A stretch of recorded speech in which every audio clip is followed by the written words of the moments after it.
while the sky over the Zarqon front fractures into fire and steel, while the Solarian state carves the night with surgical strikes, while inside the war rooms of the Aurelian Union, voices rise, maps shift, and pressure tightens. There is one place untouched by chaos. No alarms, no urgency, no fear, just silence, deep, calculated, almost unnatural silence. At the center of it sits a man the world barely understands. Victor Vorin, not reacting, not rushing, not interfering, because he already knows something the others don't. This war is not being fought on battlefields, it is being decided. In a single choice, he does not need to command missiles, he does not need to threaten enemies. He only needs to wait for the moment when pressure becomes panic, when hesitation turns into action, when leaders stop calculating and start reacting. A moment that always comes, and when it does, it will look like strength, it will feel like control, it will be called decisive, but in truth, it will be the fatal mistake, because the second Aurelian boots touch Zarqon soil not as shadows, not as strikes, but as occupation. Everything changes. The war stopped being limited. The exits disappear. The timeline stretches into something that cannot be controlled or ended. Supply lines become targets, cities become traps, time becomes the enemy. And in that exact second, while the world celebrates action, Vorin understands the reality. This is not the beginning of dominance. This is not a show of power. This is the moment a superpower steps into a war it cannot leave. A war designed not to defeat it quickly, but to drain it slowly, break it silently, and collapse it from within. And the most dangerous part, no one will realize it at first, because the move will feel right, it will feel necessary, it will feel inevitable. But for the man who never moves, it is everything he has been waiting for. What the world sees is noise, missiles rising into the night, retaliation flashing across borders, carefully measured strikes designed to look controlled, contained, reversible, that it feels like escalation, but still within limits. Like a fire that can still be managed, but beneath that illusion, something far more dangerous is unfolding. A structure, a design, a pattern hidden inside the chaos. This is the war before the war, not fought with explosions but with positioning, patience and pressure. A quiet alignment is taking shape, invisible to headlines, but impossible to stop. A triangle of power that does not announce itself, yet shapes everything.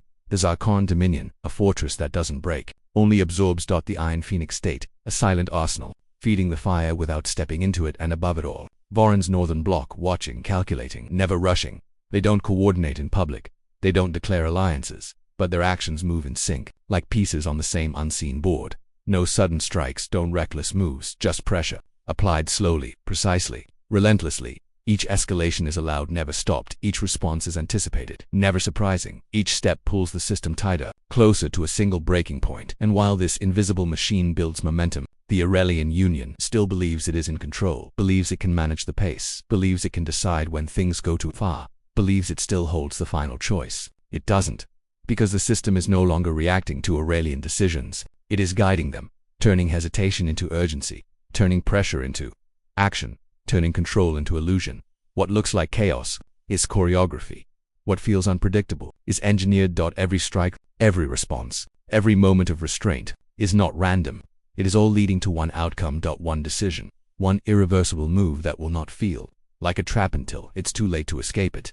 This war is not defined by borders or explosions. It is defined by the minds shaping it, because behind every missile launch, every delay, every calculated silence, there are players who are not just fighting, they are positioning.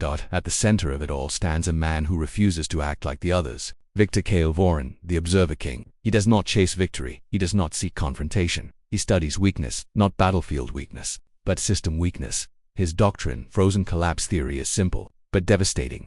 If a superpower cannot be defeated, it can be stretched until it breaks itself. So he waits, he applies pressure without fingerprints.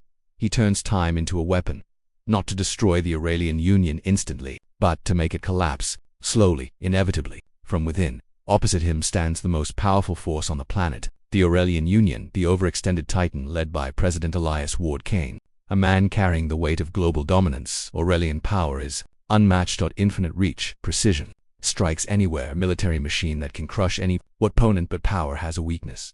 Limits. Political limits. Public patience, economic tolerance. Aurelian does not fight to survive, it fights to maintain control, without losing stability.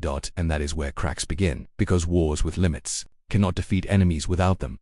Then there is the force that refuses to break, the Zarqon Dominion, the unbreakable core commanded by General Armon Vex, a man who does not measure success in victories, but in survival. His doctrine, Red Veil Protocol, rewrites the rules of war. Asterisks do not stop the enemy, Absorb him.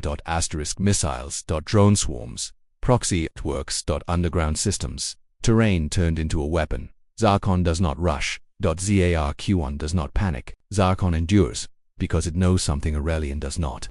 Time favors the one who can survive it, keeping the fire alive, but never letting it consume everything. The Solarian state, the precision trigger.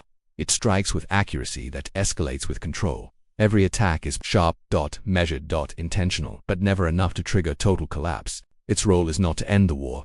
Its role is to keep the system burning **2 maintain tension *2 prevent resolution *2 ensure the pressure never fades, and behind the Aurelian machine **the Europa coalition, the dependent shield allies in name support and structure, but not built for endurance. Economically strained, militarily limited, politically divided, Europa can stand beside Aurelian, but it cannot stand alone. And in a prolonged war, dependence becomes vulnerability. These are not just players in a conflict, they are forces in a system, each with a role, each with a limitation, each moving knowingly or unknowingly toward the same moment, a moment where strategy overtakes strength, and the outcome is decided not by who fights harder, but by who understands the game better. Vorin is not interested in negotiations that delay the inevitable. He does not care about sanctions that signal restraint, airstrikes, warnings, red lines drawn and erased. None of it matters to him because none of it changes the game. He is waiting for the one move that cannot be reversed. Not pressure, not escalation. Invasion. The moment the Aurelian Union crosses from distant force, to physical presence from control at a distance, to boots inside Zarqon territory, everything shifts. Not slowly, not gradually, but instantly, because the battlefield they step into was never empty. It was prepared, engineered, layered with consequences that don't reveal themselves all at once, but activate together. The first fracture begins with Operation Iron Bleed. At first, it looks like dominance. Columns advance, positions are taken, targets are neutralized, but then, the war stops behaving like a war. Cities refuse to fall. Streets become traps. Every building hides. Resistance. There is no front line. No clear enemy. No decisive victory, only constant engagement. Drones from nowhere. Missiles from shadows, ambushes without warning, and slowly, almost invisibly, time starts draining Aurelian power. Not through defeat, but through endless engagement. While attention locks onto Zarqon, the second shift begins. Operation Black Sea Shadow. Far from the desert heat, far from the headlines, Vorin moves, not loudly, not aggressively, but precisely, toward a single objective. Odessara Gate, a point that reshapes control over the entire maritime system with Aurelian focus stretched. Divided, distracted resistance weakens. Responses slow down, decisions delay, and before the world fully notices, the balance of the northern waters changes. Without a declaration, without a direct confrontation, just quiet, irreversible positioning, and then, the system shock hits. Operation Straight Lock. Zarqon doesn't need to defeat Aurelian forces, it only needs to touch one artery of the world, the Hormuz corridor. A disruption, a threat even. Uncertainty is enough. Oil flows hesitate, shipping routes recalculate, markets react before facts are confirmed. Energy prices surge, panic spreads faster than missiles. And suddenly, this is no longer a regional war, it becomes a global reaction. 3 operations, 3 fronts, 3 pressures, activated not separately, but simultaneously. Military drain, strategic expansion, economic shock. This is not coincidence, this is design, because the goal was never to defeat Aurelian power in a single battle. It was to force it into fighting everywhere at once to stretch its attention, to fracture its response, to overload its system, until even strength becomes a weakness, and that is the trap. Not a visible one, not something that can be avoided once seen, because by the time it becomes clear, the decision that triggered it, that has already been made and the system is already collapsing. From within, this war was never going to be decided by missiles, or numbers, or even technology.